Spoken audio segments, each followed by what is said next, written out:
하나님의 말씀은 사도행전입니다. 사도행전 10장 34절에서 43절 말씀까지입니다. 사도행전 10장 34절에서 43절 말씀까지 제가 봉독하도록 하겠습니다. 베드로가 입을 열어 말하되 내가 참으로 하나님은 사람의 외모를 보지 아니하시고 각 나라 중 하나님을 경외하며 의를 행하는 사람은 다 받으시는 줄 깨달았도다.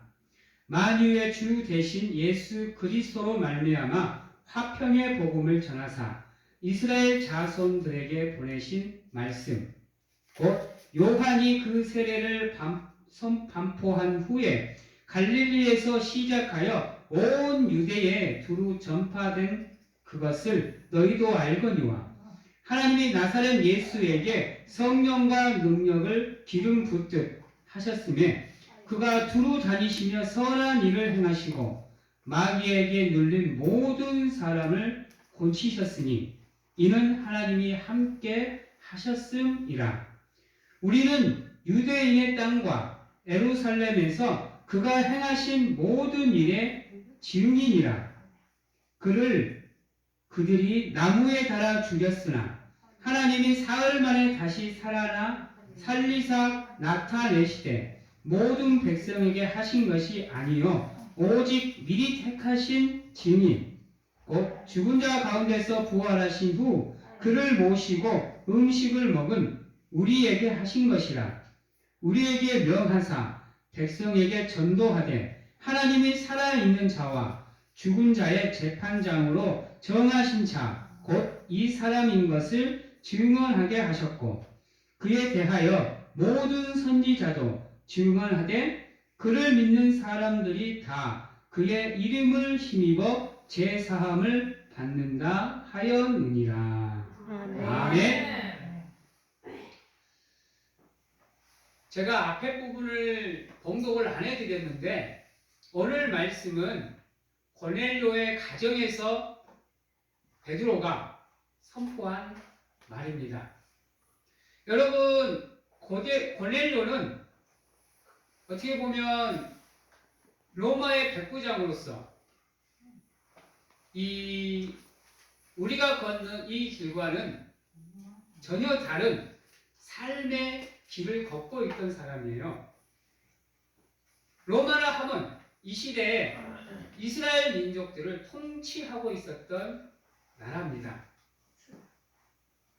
우리로 따지면 일제치하 36년 바로 일본과 같은 위치에 있었던 나라가 로마입니다. 여러분, 지금은 그래도 많이 희석이 되었습니다. 그러나 지금도 우리나라 사람들은 일본 하면 어때요? 좋아하는 사람 그리 많지 않습니다. 그렇죠? 특히 지금 이 시기는 더하죠. 우리에게 수출 규제를 하고 역사를 왜곡하고 우리나라 땅을 지구 땅이라 하고 우리가 가지고 있는 것마저도 뺏어가려고 하는 그들의 모습에서 우리나라 사람들이 일본에 대한 좋은 감정을 가지고 있는 사람이 몇 안 돼요. 리서치 조사에 의하면 우리나라에서 반일 감정을 가지고 있는 사람의 비율이 근 70%에 달합니다. 하물며 20년도 아니고 거의 100년에 가까운 거의 300년에 가까운 시기 동안 이스라엘 민족들을 지배했던 나라가 로마입니다. 또한 얼마나 핍박을 했어요. 단지 예수 그리스도를 믿는다라는 이유 하나만으로 잡아갖고 가서 원형 경기장에서 그들이 구경하는 중에 사자의 밥이 되게 하고 십자가에 못 박아 불에 태워 죽이고 상상도 할 수 없는 핍박이 박해가 그들에게 가해졌어요.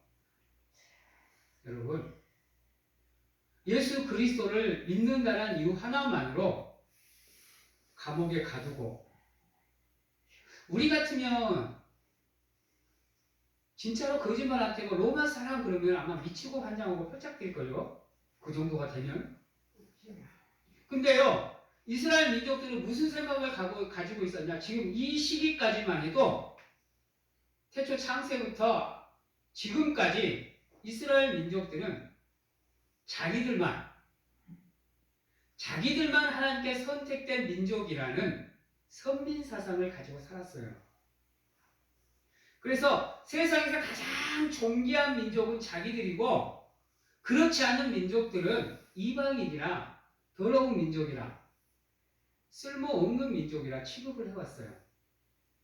근데 오늘 말씀에 나오는 이 고넬료의 가정도 이방인의 가족이거든요.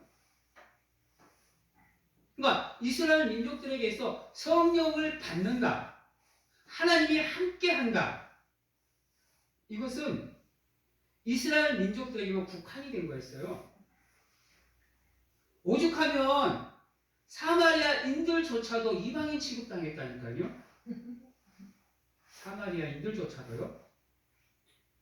아니, 갈릴리 유대 민족의 조그만한 땅덩이 변두리를 차지하고 있던 그 갈릴리마저도 거의 터부시 해왔던 민족들이 바로 이스라엘 민족들이에요. 그런데 오늘 베드로가 간 이 가정에 하나님의 환상이 제공이 됐대요. 하나님의 기도의 응답이 있었대.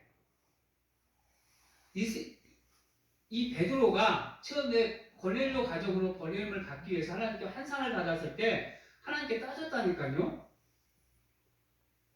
어떻게 이방인들에게 하나님의 영이 임할 수가 있냐고요. 저렇게 더럽고 추악하고 하나님을 거부하는 저 민족에게는 하나님의 역사가 일어날 수가 없다고. 오히려 하나님께 따졌어요. 그래서 고넬료가 사람을 보냈을 때도 그렇게 탐탁치 않게 여겼어요. 심지어는 이곳에 도착할 때까지도 아마 반인반시했을 거예요. 근데요, 와서 고넬료의 고백을 들어보니까 다르다라는 거예요. 내가 기도 중에 한 사람이 내게 나타나서 하나님께서 내 기도를 들으셨고 하나님께서 네가 하는 구제를 보았다. 너는 지금 사람을 보내어 베드로를 청하라. 그가 와서 너에게 할 말을 할 것이다 라고 얘기를 해요. 그 얘기를 들은 베드로가 오늘 이 말씀을 하는 겁니다. 여러분, 예수 그리스도를 믿는 사람은요, 중요한 게 뭔지 아세요? 하나님은요, 절대로 사람을 보되 그 사람의 외모를 보지 않고 하나님은 차별하는 분이 아니라는 것을 알고 있어야 돼요. 이 하나님의 복음은요, 이 하나님의 복음은 믿는 사람에게만 전해지는 게 아니에요. 여러분, 하나님의 사랑은요, 믿는 사람에게만 보여지는 게 아니에요. 하나님 앞에요, 신자나 불신자나 똑같아요. 있는 자나 없는 자나, 배운 자나 배우지 못한 자나, 아픈 자나 건강한 자나, 하나님 앞에는요, 다를 게 없는 거예요. 그것을 지금 하나님은 선택한 이스라엘 민족이나 이방 민족인 로마나 하나님 앞에는 똑같다라는 걸 보여주고 있는 거예요. 여러분, 적어도 나는 예수 그리스도를 믿는 사람이다 라고 생각하면 그것부터 없애야 돼요. 차별하는 마음부터. 물론 우리가 세상에서 살아가면서 구별되어지는 삶을 살아야 됩니다. 당연한 거예요. 하나님의 백성으로서의 삶을 살아야 돼요. 그렇다고 해서 우리가 사람을 차별하는 것은 아니에요. 단지 내가 내가 세상과는 구별되어진 하나님의 사람으로서의 삶을 사는 거지 내가 세상 속에 들어가서 사람들을 차별하면서 사는 게 아니에요. 여러분, 이 계기를 통해서 이스라엘 민족들에게 이방인에게도 하나님의 은혜가 주어지는구나 라는 생각을 갖게 만드셔요. 그때부터는 복음의 장벽이 무너져요, 여러분. 예수 그리스도의 십자가 사건이 왜 중요한지 아세요? 여러분, 우리를 향한 사랑으로 그 십자가에서 죽어서 여러분 아니에요. 십자가가 정말로 중요한 사건인 것은 이유는 뭐냐면요.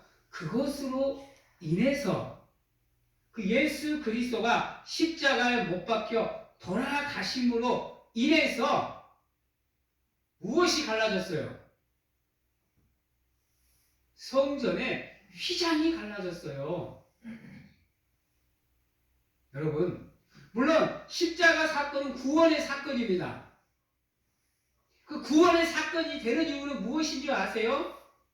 그 전까지는요, 이스라엘 민족들이 하나님을 예배하기 위해서 이 성전을 들어오지 못했어요, 여러분. 오직 대제사장, 지금 우리로 따지면 나만 이곳에 들어올 수 있는 조건이 주어졌어요. 근데요, 그 예수 그리스도의 십자가의 죽으심으로 인해 그 휘장이 갈라져 버렸어요. 찢어져 버렸어요, 여러분. 그래서 두 번 다시는 하나님을 예배 드리는 데 있어 차별이 없어져 버렸어요. 구분이 없어져 버렸다니까요. 그러므로 인해서 여러분 우리가 구원의 자리로 나아갈 수 있게 된 거예요. 그거 기억하셔야 돼요, 여러분. 십자가의 중요한 의미 중에 하나가 바로 그거예요. 그 이전까지는요, 우리가 드리는 제사가 불완전했다니까요. 누군가의 희생이 따라야 됐고, 누군가의 피가 요구가 됐어요. 구약시대에는요, 제사가 의미가 뭐예요? 내가 가지고 오는 제물이 희생을 당해야만 우리의 제사가 하나님께 드려지는 거였어요. 그런데 예수 그리스도가 십자가에 단박에 죽으심으로 피 흘리심으로 그 모든 것이 사해졌어요, 여러분. 구약 시대처럼 여러분들 예배 드리라고 하면 정말 힘들어요. 진짜로 힘들어요. 그분께서 죽으심으로 성장의 휘장을 찢어지심으로 불완전한 우리의 예배가 완전한 예배의 자리로 나올 수 있게 되므로 하나님과 우리 사이에 막혀있던 그 담이 완벽하게 무너져 내린 거예요. 그리고 우리에게 구원의 역사가 이루어진 겁니다.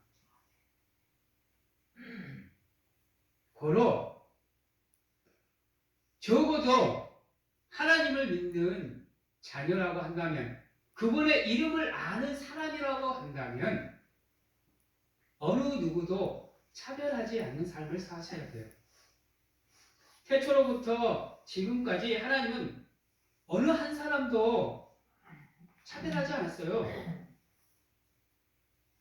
그게 우리의 삶의 전반에, 전 영역에 그 마음이, 그 믿음이 깔려 있어야 돼요. 적어도 예수 그리스도를 믿는 사람으로서 그분을 구주로 영접하고 그분의 부활에 참여하는 사람이라고 한다면요, 그 마음부터 사라져야 돼요. 그 생각부터가 지워져야 돼요. 여러분, 우리는요, 부활절에만 부활의 기쁨을 누리는 게 아니에요. 우리는요, 주일에만 하나님의 예배를 드리는 게 아니에요. 어느 특별하게 정해진 절기에만 특별하게 하나님께 감사하는 게 아니에요. 따라해 봅니다. 우리의 삶, 우리의 삶, 우리의 일상이 우리의 일상이 예배가 되고 예배가 되고 부활이 돼야 부활이 돼야 온전한 온전한 평안을 누리고 평안을 누리고 기쁨을 누릴 수 있습니다. 기쁨을 누릴 수 있습니다. 네. 아멘. 이게 정답인 거예요, 여러분. 우리는 무슨 생각하는 거예요? 예배 그러면 주일만 드리는 줄 알아요. 주일만. 안 그래요. 여러분들의 삶 자체가 예배가 되셔야 돼.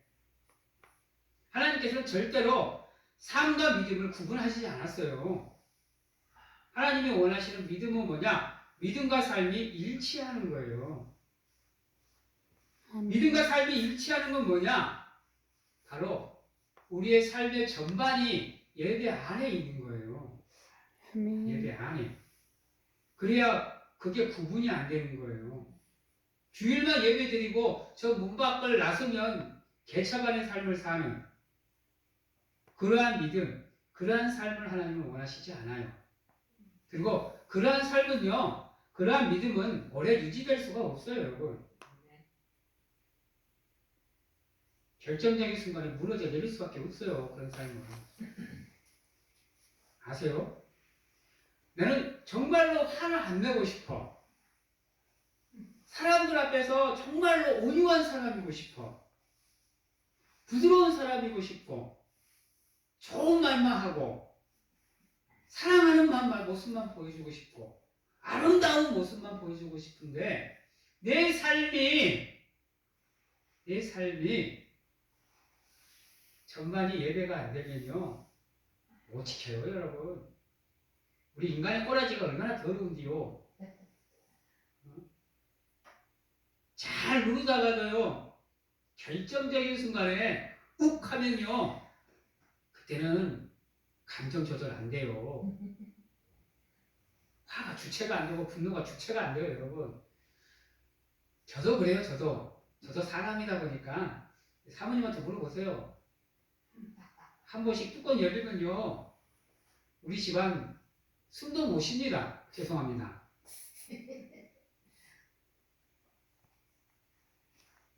목회자도 그래요, 여러분. 삶의 전반이 예배인 우리도 그래요. 그래서 여러분들은 교회에서만 예배를 드리는 삶이 아니라 여러분들의 삶의 틈틈이 예배를 드릴 수 있도록 노력을 해야, 그래야 하나님이 여러분들을 불안하지 않게, 실망하지 않게 여러분들을 기쁨으로 노심초사 않고 지켜보는 거예요. 아멘. 왜 하나님이 말할 수 없는 탄식으로 우리를 위해서 중보기도 한 줄 아세요? 불안하거든. 뒤지게 팰 수도 없고, 호통쳐서 말이라도 들으면 호통이라도 쳐보겠구만. 그러지도 안 하고, 근다고 마냥 사랑해주자니 그게 당연하다고 생각하고 살아가는 우리이다 보니까, 잘해줄 때는 간이고 쓸개고 빼줄 정도로 하나님께 막 살랑방구 알랑방구 끼고 있고,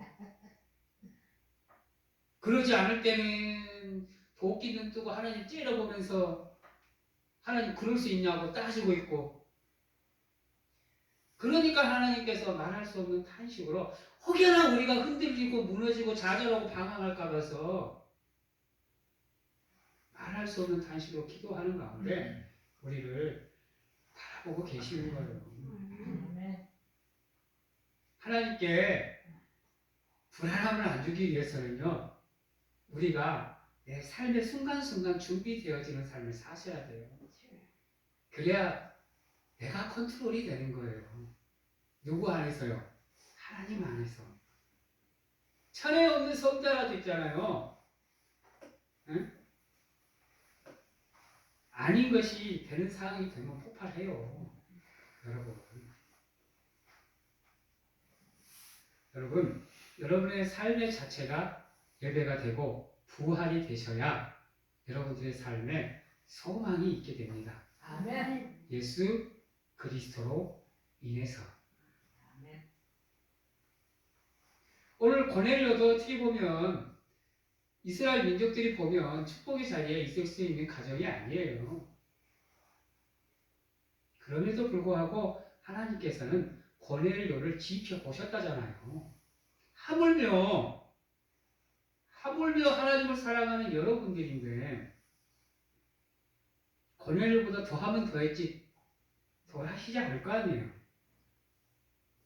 지금도 하나님은 여러분들이 하나님의 사람으로서 삶을 잘 살아가고 있는지 지켜보고 계신다니까요. 한번 불러보세요. 밑에 본전 치고 한번 여러분들의 삶을 쭉 보세요. 누군가가 나를 도와주지 않았으면 헤쳐나가지 못할 장애물들이 얼마나 여러분들의 삶에 많았는데요.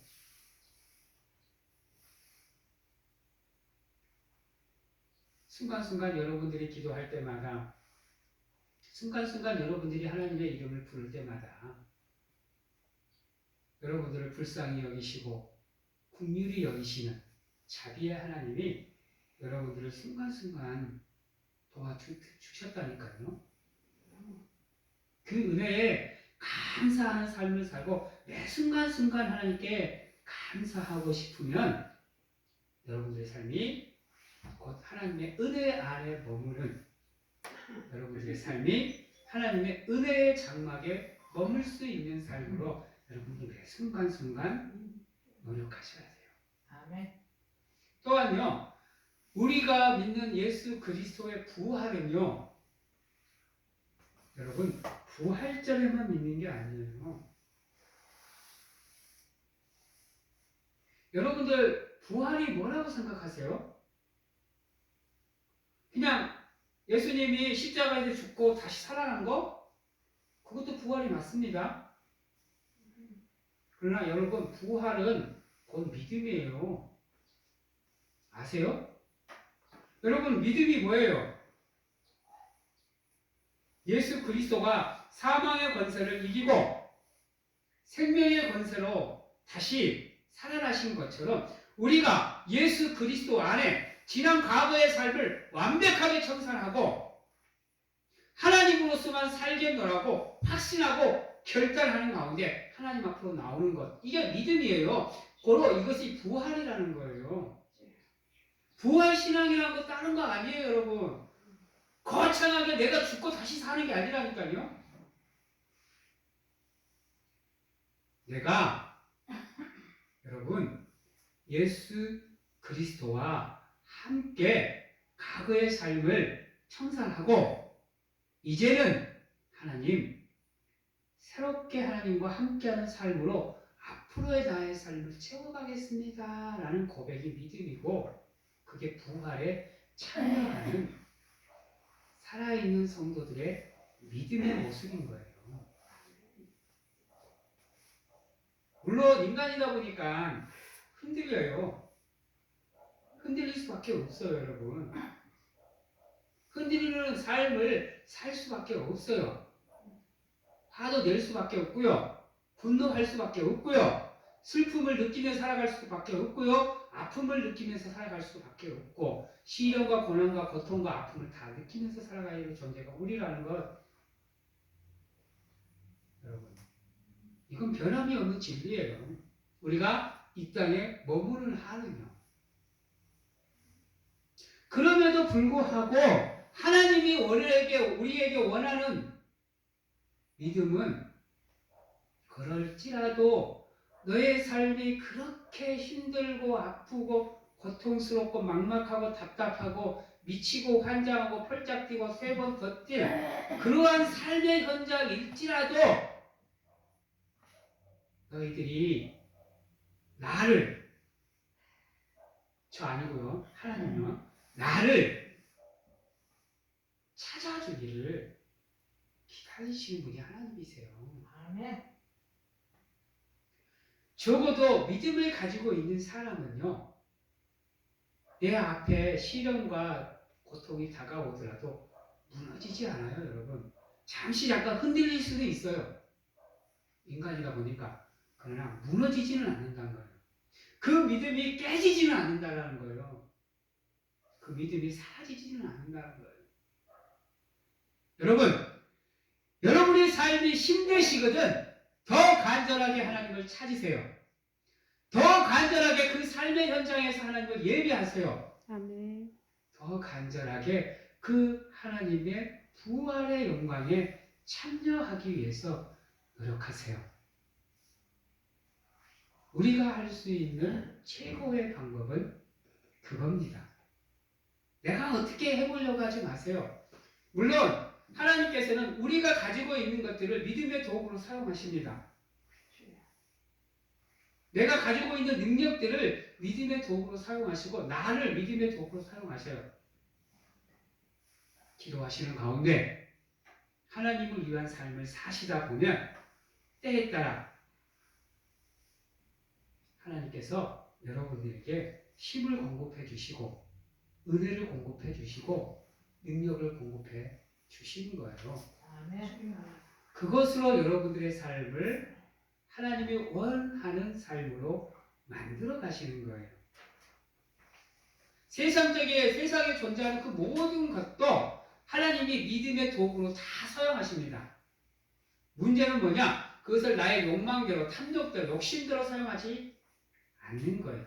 그럴 때만이 세상에 있는 물질이, 세상에 있는 명예가, 세상에 있는 권력이 하나님의 믿음의 도구가 되는 거예요.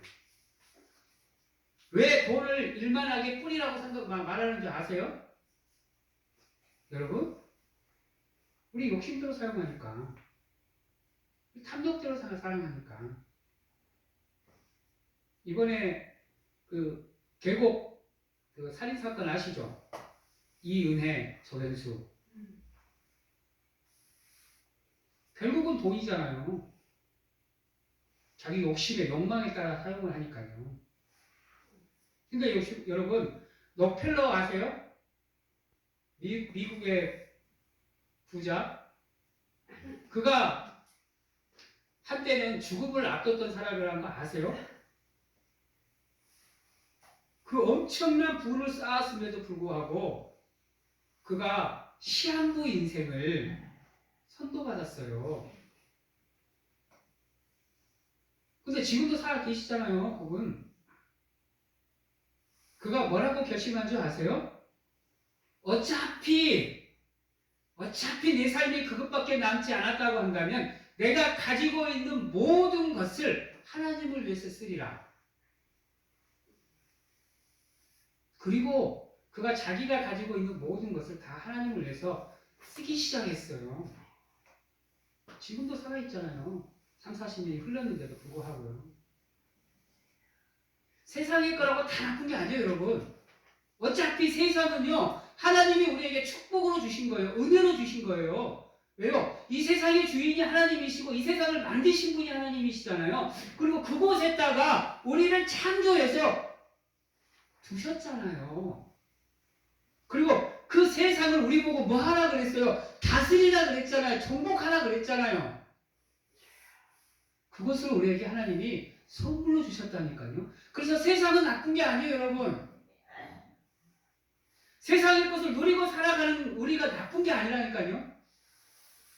돈이 나쁜 게 아니에요. 여러분, 지식이 나쁜 게 아니라고. 권력이 나쁜 게 아니고 명예가 나쁜 게 아니고 영화가 나쁜 게 아니에요. 문제는 뭐예요? 그것을 사용하는 인간의 마음인 거예요.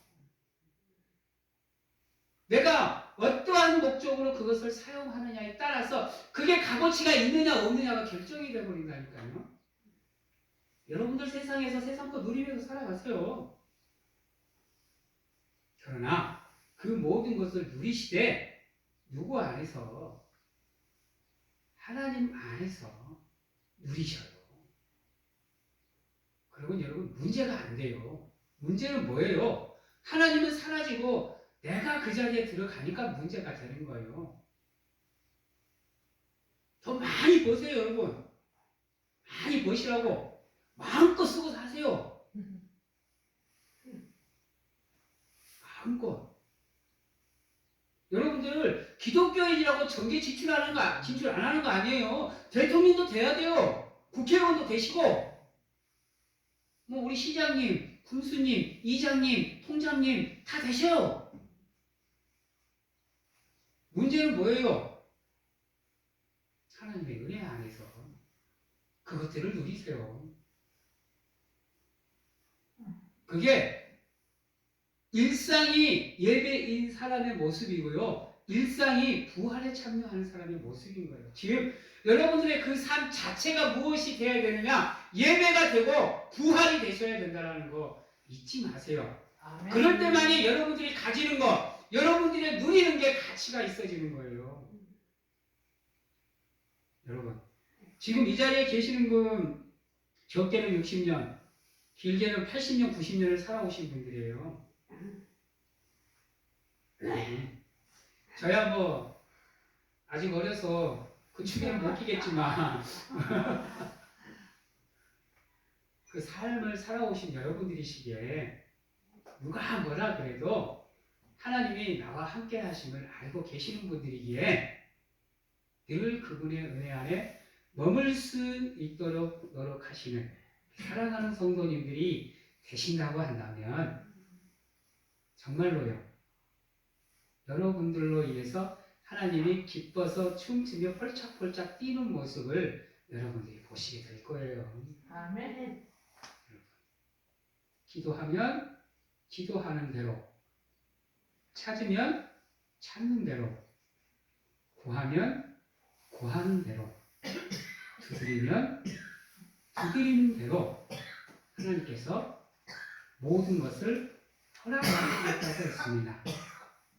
그 은혜를 누리고 살아가실 수 있는 우리 사랑하는 성도님들이 되신다고 한다면 항상 기뻐하는 삶, 범사에 감사하는 삶을 살아갈 수 있습니다. 조건은 뭐라고요? 쉬지 않고 기도하는 것.